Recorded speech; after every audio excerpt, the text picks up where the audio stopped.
The next thing is to lay out the rim every 16 inches on center to mark the joist locations. I use a crayon, we call it a keel, to make a clear mark at 16, 32, 48, and so on. The marks on the side of the line, these show where the joists will nail.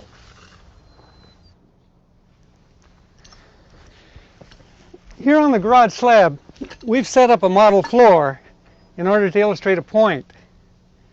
This rim joist is laid out just like the one we nailed on. We hooked our tape on the outside, came over 16 inches, made a mark for our first joist, then 32 inches, 48 inches, and so on down the line. Now, what this means is that when we sheet with our plywood sheeting, this first sheet is going to break half on this first joist. But that's just the way it does down there on our last joist. And it has to break like that because we're going to go on with another sheet. Now, traditionally, it's been done a little different.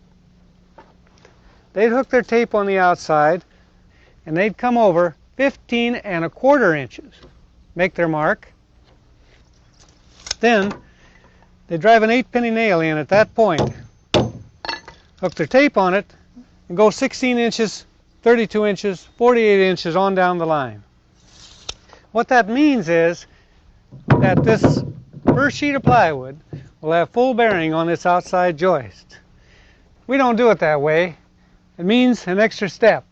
And structurally, it just doesn't make any difference.